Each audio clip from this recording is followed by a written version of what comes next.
Hoje nós vamos falar sobre 5 curiosidades de O Evangelho segundo o Espiritismo. Você está aqui no canal Somos Espiritismo, eu sou o Ed Moura, então bora pro vídeo.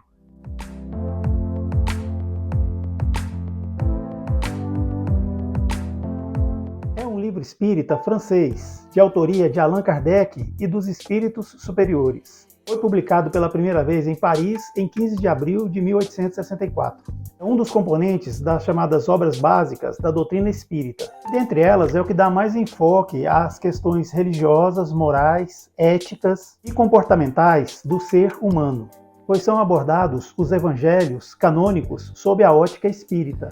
E essa abordagem faz uma forte referência a questões da caridade e também às preces. A obra também contém a explicação das máximas morais do Cristo, em concordância com o Espiritismo, e a sua aplicação às diversas circunstâncias da vida.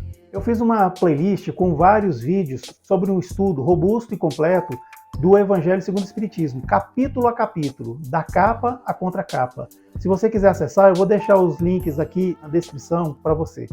Curiosidade número 1.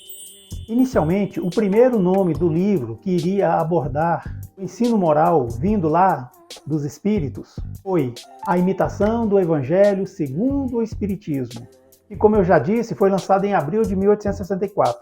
Só que esse título causou um certo incômodo no editor de Allan Kardec, o Sr. Didier, conforme foi relatado no livro Obras Póstumas. Para o editor de Kardec, o nome imitação tinha uma conotação assim muito mística, lembrando títulos das obras católicas, como, por exemplo, Imitação de Jesus Cristo, Imitação da Virgem Maria, entre outras. Mas foi somente na segunda edição francesa que esse livro foi nomeado com o nome que conhecemos hoje, O Evangelho segundo o Espiritismo. Curiosidade número 2.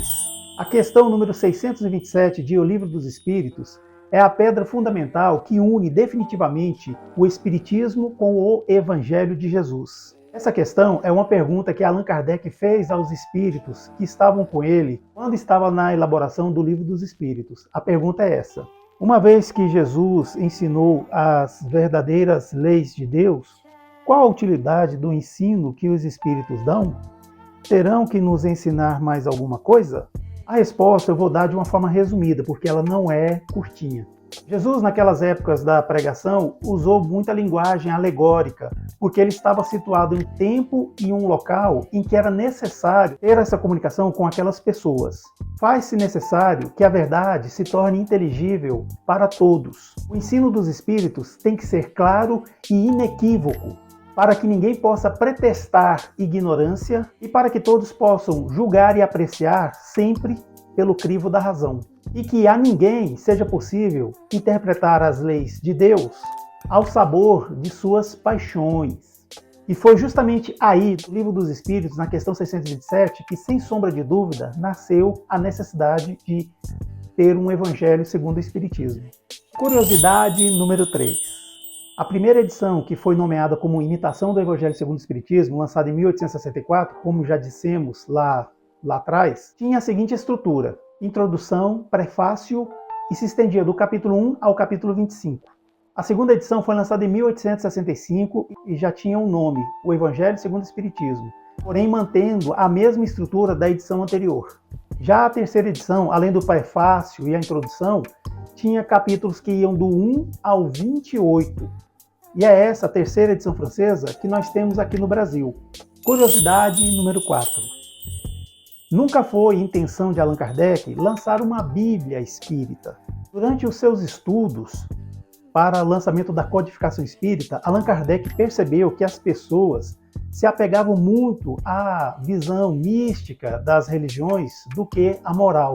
Ao conceber o Evangelho segundo o Espiritismo, Allan Kardec, no que toca às mensagens que ele recebeu por médiuns, tanto da França quanto do mundo, mensagens psicografadas, ele escolheu passagens das Sagradas Escrituras que melhor traziam o contexto para tal ou tal capítulo.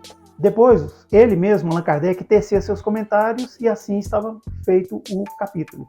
Curiosidade número 5. Houve muita polêmica com uma edição de O Evangelho segundo o Espiritismo que foi lançado pela Federação Espírita do Estado de São Paulo, a FEESP.